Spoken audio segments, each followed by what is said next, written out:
ಜಾತಿ ಗಣತಿ ವರದಿ ಜಾರಿಗೆ ಇದ್ರ ಬಗ್ಗೆ ಈಗಾಗಲೇ ಸಿಎಂಗೆ ಪರ ವಿರೋಧದ ಸಂಕಷ್ಟ ಎದುರಾಗ್ಬಿಟ್ಟಿದೆ. ಕೆಲವರು ಪರವಾಗಿ ಮಾತನಾಡ್ತಾರೆ, ಇನ್ ಕೆಲವರು ವಿರೋಧ ಮಾಡ್ತಿದ್ದಾರೆ. ಏನ್ ಮಾಡಬೇಕು ಅನ್ನೋದೇ ಸಿಎಂಗೆ ಸಂಕಷ್ಟ. ವರದಿ ಜಾರಿ ಬಗ್ಗೆ ಸಚಿವರ ನಡುವೆ ಅಸಮಾಧಾನಗಳು ಹೆಚ್ಚಾಗಿದೆ. ಒಂದ್ ಕಡೆ ಲಿಂಗಾಯತ, ಒಕ್ಕಲಿಗ, ಅಹಿಂದ ಎಲ್ಲಾ ಸಚಿವರ ಮಧ್ಯೆ ಕೂಡ ಅಸಮಾಧಾನ ವ್ಯಕ್ತವಾಗ್ತಾ ಇದೆ. ಇವರೆಲ್ಲರನ್ನೂ ಕೂಡ ಹೇಗ್ ಮ್ಯಾನೇಜ್ ಮಾಡಬೇಕು, ಅದೇ ಸಿಎಂ ಸಿದ್ದರಾಮಯ್ಯನವರಿಗೆ ಒಂದು ಸವಾಲಿನ ಕೆಲಸ ಆಗಿದೆ. ಪರ ವಿರೋಧದ ನಡುವೆ ಎಚ್ಚೆತ್ತುಕೊಂಡಿದ್ದಾರೆ ಸಿಎಂ ಸಿದ್ದರಾಮಯ್ಯ. ಆಕ್ಷೇಪಗಳ ಬಗ್ಗೆ ಲಿಖಿತ ರೂಪದಲ್ಲಿ ನೀವು ಅದ್ರ ಬಗ್ಗೆ ಏನ್ ಆಕ್ಷೇಪ ಇದೆಯೋ ಅದನ್ನು ವಿವರಣೆ ಕೊಡಿ ಅಂತ ಸಚಿವರಿಗೆ ಸಲಹೆಯನ್ನ ಕೊಟ್ಟಿದ್ದಾರಂತೆ. ಪ್ರಬಲ ಸಮುದಾಯದ ಸಚಿವರ ಅಭಿಪ್ರಾಯಕ್ಕೆ ಪ್ರತಿಕ್ರಿಯಿಸದಂತೆ ಕಿವಿ ಮಾತನ್ನ ಕೊಟ್ಟಿದ್ದಾರಂತೆ. ಅದ್ರ ಬಗ್ಗೆ ತಲೆ ಕೆಡಿಸ್ಕೊಳ್ಳೋದಕ್ಕೆ ಹೋಗಬೇಡಿ.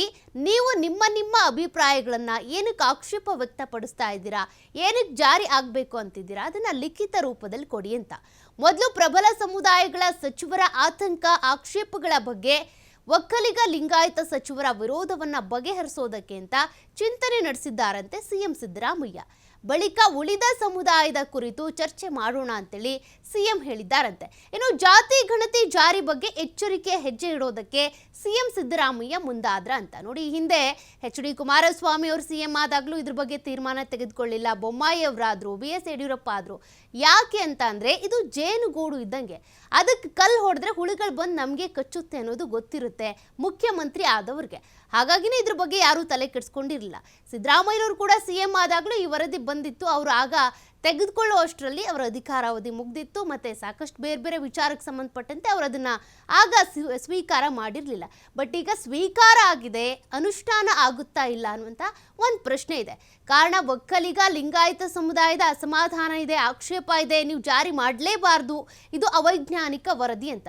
ಮತ್ತೊಂದು ಕಡೆ ಅಹಿಂದ ವರ್ಗ ಬಿಗಿಯಾಗಿ ಪಟ್ಟು ಹಿಡಿದಿರೋದು, ಜಾರಿ ಮಾಡಲೇಬೇಕು, ನಮ್ಮ ಸಮುದಾಯದ ಜನಸಂಖ್ಯೆ ಎಷ್ಟಿದೆ, ಮೀಸಲಾತಿ ಎಷ್ಟು ಬೇಕು, ಅದೆಲ್ಲದ್ರ ಬಗ್ಗೆ ನೀವು ಮಾತನಾಡಿ, ಅನುಷ್ಠಾನ ಆಗಲಿ ಅನ್ನೋದು ಅವರ ಒತ್ತಡ. ಬಟ್ ಇಷ್ಟೆಲ್ಲ ಒತ್ತಡದ ಮಧ್ಯೆ ಸಿಎಂ ಸಿದ್ದರಾಮಯ್ಯನವರು ಒಂದು ಪ್ಲಾನ್ ಮಾಡ್ಕೊಂಡಿದ್ದಾರಂತೆ. ಆಯಾ ಸಮುದಾಯಗಳು ಅಂದರೆ ಈಗ ಆಕ್ಷೇಪ ವ್ಯಕ್ತಪಡಿಸ್ತಾ ಇರುವಂಥ ಒಕ್ಕಲಿಗ, ಲಿಂಗಾಯತ ಸಮುದಾಯಗಳು ಯಾಕೆ ಆಕ್ಷೇಪ, ಅದ್ರ ಬಗ್ಗೆ ನೀವು ಲಿಖಿತ ರೂಪದಲ್ಲಿ ವಿವರಣೆ ಕೊಡಿ ಅಂತ ಮತ್ತಷ್ಟು ಡೀಟೇಲ್ಸ್ ಕೊಡ್ತಾರೆ ಪ್ರತಿನಿಧಿ ಸ್ವಾಮಿ. ಈಗಾಗಲೇ ಜಾತಿ ಗಣತಿ ವರದಿ ಜಾರಿಗೆ ಆಗುತ್ತಾ ಇಲ್ವಾ ಅಂತ ಪ್ರಶ್ನೆ ಇದೆ. ಸಿಎಂ ಸಿದ್ದರಾಮಯ್ಯನವ್ರಿಗಂತೂ ಒಂದು ರೀತಿ ಇದು ಸವಾಲು, ಜಾರಿಗೆ ತರಬೇಕಾ ಬೇಡವಾ, ಅಸಮಾಧಾನ ಹೇಗೆ ಹೋಗ್ಲಾಡಿಸ್ಬೇಕು ಅಂತ ಒಂದು ಪ್ಲಾನ್ ಮಾಡ್ಕೊಂಡಿದ್ದಾರಂತೆ. ಹೇಗೆ ಅಸಮಾಧಾನಕ್ಕೆ ಮುಲಾಮ್ ಹಚ್ತಾರೆ? ಸೌಖ್ಯ ಜಾತಿ ಜನಗಣತಿ ವರದಿ ಜಾರಿಗೆ ಸಾಕಷ್ಟು ಸಂಕಷ್ಟಗಳು ಈಗ ಎದುರಾಗ್ತಾ ಇರುವಂತದ್ದು. ಒಂದು ಕಡೆ ಕ್ಯಾಬಿನೆಟ್ ನಲ್ಲಿ, ವಿಶೇಷ ಕ್ಯಾಬಿನೆಟ್ ಅಲ್ಲಿ ಚರ್ಚೆ ಆಗಿದೆ.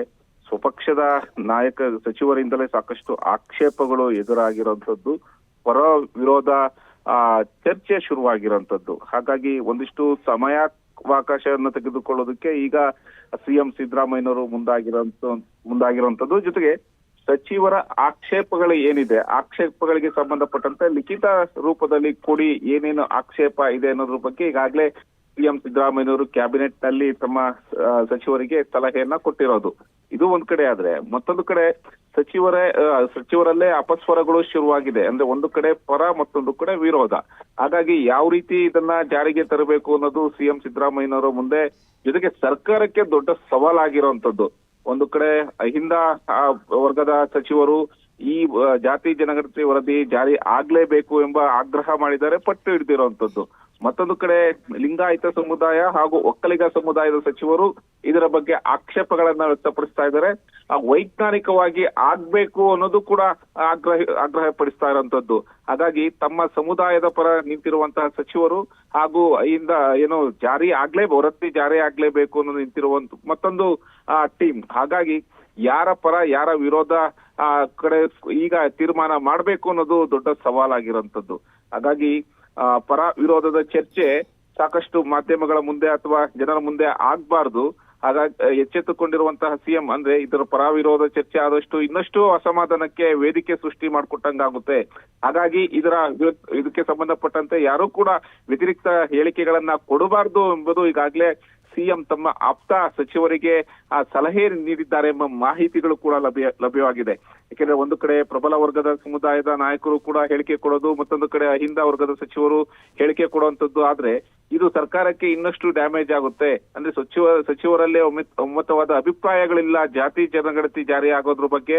ಇದು ವಿಪಕ್ಷಗಳ ಕೈಗೆ ಸಿಕ್ಕಿದ್ರೆ ಮತ್ತೊಂದು ಅಸ್ತ್ರ ಆಗುತ್ತೆ, ಹೋರಾಟಕ್ಕೆ ಮತ್ತೊಂದು ವೇದಿಕೆಯನ್ನಾಗಿ ಮಾಡ್ಕೊಳ್ತಾರೆ ಅನ್ನೋದು ಈಗ ಸಿಎಂ ಮುಂದಿರೋ ಒಂದು ದೊಡ್ಡ ಒಂದು ಸವಾಲು. ಹಾಗಾಗಿ ಯಾವುದೇ ಡ್ಯಾಮೇಜಿಂಗ್ ಹೇಳಿಕೆಗಳನ್ನ ಕೊಡೋದಾಗ್ಲಿ ಅಥವಾ ವ್ಯತಿರಿಕ್ತ ಹೇಳಿಕೆ ಕೊಡೋದಾಗ್ಲಿ ಮಾಡಬಾರ್ದು ಅನ್ನೋದು ಈಗ ಸಿಎಂ ತಮ್ಮ ಆಪ್ತ ಸಚಿವರಿಗೆ ಒಂದು ಸಲಹೆ ಕೊಟ್ಟಿದ್ದಾರೆ ಅನ್ನೋದು. ಅಂದ್ರೆ ಈ ಜಾತಿ ಜನಗಣತಿಗೆ ಸಂಬಂಧಪಟ್ಟಂತೆ ಸಾಕಷ್ಟು ಪರ ವಿರೋಧಗಳು ಚರ್ಚೆ ಆಗ್ತಾ ಇದೆ.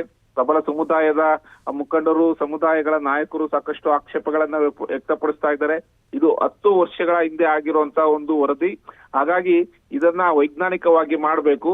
ಆ 10 ವರ್ಷಗಳ ಹಿಂದೆ ಇರೋ ಜನಸಂಖ್ಯೆಗೂ ಈಗ ಇರುವ ಜನಸಂಖ್ಯೆಗೂ ತುಂಬಾ ವ್ಯತ್ಯಾಸಗಳಿರ್ತವೆ. ಇದನ್ನ ವೈಜ್ಞಾನಿಕ ಮಾಡಿ ಅನ್ನೋದು ಪದೇ ಪದೇ ಆಗ್ರಹ ಆಗ್ತಾ ಇರೋದು. ಜೊತೆಗೆ ವರದಿ ಜಾರಿ ಮಾಡಬಾರ್ದು ಅನ್ನೋದು ಈಗ ಆಗ್ರಹಕ್ಕೆ ಆಗ್ತಾ ಇರೋಂಥದ್ದು. ಒಂದು ಕಡೆ ಪರ, ಮತ್ತೊಂದು ಕಡೆ ವಿರೋಧ, ಮತ್ತೊಂದು ಕಡೆ ಅಹಿಂದ ಸಂಘಟನೆಗಳು ಜಾರಿ ಆಗ್ಬೇಕು, ವರದಿ ಜಾರಿ ಆಗ್ಬೇಕು ಅನ್ನೋದು ಸಾಕಷ್ಟು ಒತ್ತಡವನ್ನು ಆಗ್ತಾ ಇದೆ.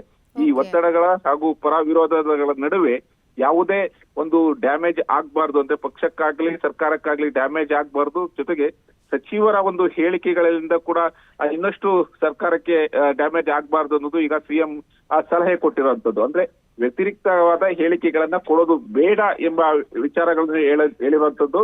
ಯಾವುದೇ ಆಕ್ಷೇಪಗಳಿದ್ದರೂ ಲಿಖಿತ ರೂಪದಲ್ಲಿ ಕೊಡ್ಲಿ, ಆ ನಂತರ ಇರುವ ಒಂದು ಗೊಂದಲಗಳನ್ನ ನಿವಾರಿಸೋಣ. ಅಂದ್ರೆ ಈಗ ಏನು ಪ್ರಬಲ ಸಮುದಾಯಗಳ ಒಂದು ವಿರೋಧ ಇದೆ, ಆ ವಿರೋಧಕ್ಕೆ ಸಂಬಂಧಪಟ್ಟಂತೆ ನಾವು ಅದಕ್ಕೆ ಸಾಕಷ್ಟು ಚರ್ಚೆ ಮಾಡೋಣ. ಚರ್ಚೆಗೆ ಸಮಯಾವಕಾಶ ಕೊಟ್ಟು ಆ ನಂತರ ಅದು ಗೊಂದಲಗಳನ್ನ ಬಗೆಹರಿಸೋಣ ಅನ್ನೋದು ಈಗ ಆ ಸಿಎಂ ಮುಂದಿರುವಂತ ಒಂದು ದೊಡ್ಡ ವಿಚಾರ.